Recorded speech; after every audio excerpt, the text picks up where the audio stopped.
제가 그분 참 존경합니다. 허경영 본자라고. 이분이 참 좋은 말 많이 했는데 이분이 한 얘기 중에 나라에 돈이 없는 게 아니라 도둑놈이 너무 많은 거다. 와, 정말 공감 갈 말이었어요. 여러분도 그렇죠? 근데 국가 살림을 말이야 망원경으로 바라보는 거야.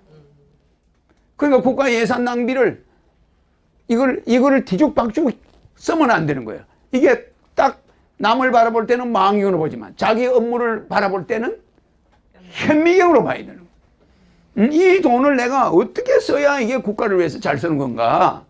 이렇게 해서 국민의 혈세를 40조라는 돈을 해외 자원을 개발한답시고 국민 눈을 쏘개가지고 이걸 다 닦아서 낭비해버리고 멀쩡한 기업인 그냥 망해서 자살하게 만들고 한두 사람을 죽인 게 아니야. 그래 안 그래요? 그러니까 우리 젊은이들은 절대 앞으로 공무원이 되더라도 국민의 혈세를 지금 이 현재 정치인들 무가 3개 있죠. 그게 뭐가 있어요? 원칙이 없는 거예요. 원칙과 기준이 없어. 그래 안 그래요? 응? 비전이라는 게 뭐죠? 비전? 희망이잖아. 그러면 이런 무비전이야? 그냥 40조를 갖다가 그냥 자원 개발한다고 갖다 써버리고 미래가 제로야, 제로. 미래 있습니까? 없어요. 저 아버지 돈 같으면 절대 그렇게 못 써. 근데 자기가 번 돈 같으면 그거 갖다가 1조도 못 사, 그거. 1조 거저 준다고 해도 그런 걸 안 가져와요. 근데 나라 돈이라고 해서 그냥 막 닦아 써버려. 맞아요. 무비전, 무원칙, 무비전. 또 뭐가 있을까? 이거 쓸 때 원칙이 없는 게 양심이 없는 거예요. 비전이 없는 거는 말도 안 되고 희망도 없는 일을 꾸며내는 거야. 예산 쓰기 위해서. 모든 공무원들이 쓴 돈을 내가 집에 앉아서 우리나라 예산 그동안 쓴 걸 전부 분석을 했어. 옛날에. 그러니까 머리에서 그냥 기관 단총이 호주머니 있어야 되는 거야. 그걸 바라보니까 기관 단총. 그 사람들은 그냥 다 싸주기에도 괜찮아. 그 내가 나중에 대통령 되면 어떡하세요? 실제 노인들이나 젊은이들 결혼하는 데는 돈만 주면 나라가 잘 되는 거야. 돈이 금방금방 시중에 시장으로 막 돌아요. 젊은이한테 주면 막 물건 사느라고 정신 돌아 안 돌아요. 그런데 이놈의 돈이 이런 데 들어가 버리면 이게 돌아옵니까?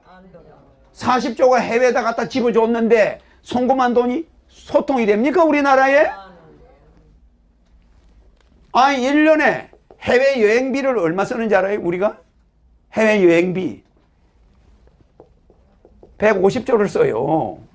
여러분이 나가서 해외여행하는 데 쓰는 돈이 150조야. 1년에 국가 예산이 400조인데 기가 막혀요. 기가 막혀요. 이 정도로 쓰는 민족이야 우리가. 그러니까 40조 아무것도 아니다 이거죠. 나는요 국가의 살림살이를 한눈에 다 파악하고 있어요. 서울시 예산이 얼마입니까? 23조야. 그런데 지금 22조인데 금년에 23조면은 세상에 금년에 이제 25조로 바뀌었어. 그럼 서울시 예산이 25조인데 내가 대통령이 되면 서울시 예산은 5조면 돼. 맞아요. 그러면 20조가 어디로 달아났어? 박정희 대통령이 서울시장을 딱 임명하면은 5조면 돼. 옛날에. 그래 안 그래요? 근데 지자체다 뭐 돼가지고 시장이 자기 선거운동하러 돌아다니는 것처럼 보여. 맞아요. 그러니까 시장이 선심적 예산을 써 안 써? 어떤 구청장이 우리 공원을 만드는데 시에서 800억만 주세요. 내가 전번에 선거 때 밀었잖아요. 그러니까 이거 안 줄 수가 없잖아. 그래서 서울시 예산에서 800억을 떡 떼주네. 이거는 거짓말이 아니고 실제 있는 일들이에요. 그 옛날에 다 그게 일어났던 일이야. 그러면은 선심성 돈이 막 나가는 거야. 그러다 보니까 서울시 예산이 대한민국 국가 예산의 10%까지 올라가면 되겠습니까? 그래서 나라가 망하는 거는 지자체를 선거를 뽑는 거. 이게 나라 망하는 거 1순위야. 지자체, 도지사, 단체장, 서울시장 이걸 선거로 뽑는 건 우리나라 망하는 1순위예요. 그래가지고 유럽이 다 망해 자빠졌던 거야. 알겠습니까? 공무원으로 딱 하면 공무원이 뇌물 받으면 사형이야. 그런데 서울시장이나 민선구청장이나 시장이 뇌물을 받으면 징역 2, 3년이면 돼. 10억을 받아 먹으면. 그런데 국가 공무원이 대통령이 임명한 서울시장이 뇌물을 받아 먹으면 사형이야. 1억이 넘으면. 그래 안 그래요? 얼마나 무서워. 그러니까 국가 공무원과 지가 돈 투자해가지고 뽑힌 사람하고 차이가 있어 없어? 있어요. 그러니까 지자체 단체장들이 겁을 내 안 내? 아니 몇백억 먹다가 들키면 징역 몇 년만 갔다 오면 돼. 맞아 안 맞아요? 근데 국가 공무원은 연금 안 나와? 교도소 사형 받아? 그거 먹겠어요? 못 먹어요. 그래서 허경영은 대통령 되고 나면 뇌물이 100% 없어지는데 어떻게 하냐? 뇌물을 준 자는 절대 처벌 안 해. 알겠죠? 법을 바꿔버려. 그러니까 그게 머리가 좋은 사람이라는 거예요. 지금은 뇌물을 주는 거를 만들어 놓고 있는 거야. 손바닥이 아프도록 치려면 빨리 치고. 뇌물을 준 자는 내가 대통령 되고 나서부터 그 이전 거는 없는 걸로 해. 모든 사건을 없는 걸로 하는데 전직 대통령이 뭘 잘못했어도 그거 없는 걸로 해요. 그러나 내 대통령 된 이후에 뇌물을 준 자는 신고만 하면 그 뇌물을 돌려줘. 그래 안 그래? 그리고 처벌 없어. 헌법을 법을 그리 바꿔요. 헌법을. 그 대신에 먹은 사람은 무조건 어떻게 돼요? 그러면 이 사람이 뇌물을 누구한테 10억을 줬다. 허경영 대통령 되고 나서 뇌물 주겠어 안 주겠어? 받지도 않아요. 왜? 이 사람이 신고하면 어느 때든 10년이든 20년이든 후에 신고를 하면 10억을 언제든지 지 예금해란 거야. 그러니까 어떻게든 뇌물을 주려고 하는 사람은 뇌물을 자기 회사 돈을 가지고 뇌물 주면 지가 나중에 받아 먹을 수 있어. 그래 안 그래요? 지가 회사 돈 가지고 저 시장한테 뇌물을 10억을 줘놓으면 지가 나중에 한 10년 있다 돈 없을 때 신고만 하면 10억이 나와. 그래 안 그래요? 그럼 그 사람 그때 재평하는 거야. 그러면 이게 언제 재평할지 모르니까 뇌물을 먹는 사람이 있을까 없을까?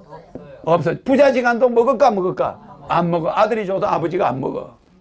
그래 안 그래요? 이렇게 법을 바꾸면 되는 거예요. 근데 지금은 어떻게 쌍벌죄야. 쌍벌죄. 에? 지금은 쌍벌죄가 돼가지고 이 쌍벌죄가 되니까 뇌물 준 사람이 목숨 걸고 비밀 지켜 안 지켜? 그러니까 도둑놈을 만드는 법을 만들어 놓고 앉아 있는 거예요. 그러니까 우리나라 법을 만드는 자들 보면 유치원생도 그런 유치원생들이 없어. 이거 내 말 맞아 안 맞아요? 맞아요. 왜? 어떻게 하면 뇌물을 완벽하게 먹으라고 법을 만들어 놓은 거야 지금. 그 내가 우리나라 법을 첫 법조문을 쫙 내가 법대 나왔잖아. 법을 쫙 보니까 이거는 뇌물 공화국을 만들어 놓은 거야 법이. 반드시 받은 사람과 준 사람이 어느 한 사람만 들통나면 다 구속이야. 그래 안 그래? 그러니까 뇌물 준 사람한테 뇌물 받은 놈이 배짱 딱 부려. 당신 죽고 싶으면 알아서 해. 그래 안 그래요? 그러니까 뇌물 노다지 받는 거예요. 겁을 안 내요. 그러나 허경영이가 대통령 되고 나면 쌍벌죄 없어져. 맞아 안 맞아요? 좋아 안 좋아요? 좋아요. 이렇게 세상을 맑고 깨끗하게 하는 거는 아이디어가 출중하면은 간단하게 세상을 바꿔버려. 그러면 이제 공무원 사회가 깨끗해져. 그 다음에 이런 일이 있어서 해외 투자를 할 때는 반드시 보정제를 투입해. 거기에 대해서 책임을 질 사람들이 장관들이 보정을 써야 돼. 그 찍은 놈은 나중에 큰일 나고 적자 나면 가는 거야. 해외 투자는 반드시 보정을 쓰게 해주는 거예요. 무슨 말인지 알겠죠? 수시용 없어지고 등록금도 없어지고 사교육이 사라지니 교육환경 좋아지네. 소득세만 납부하면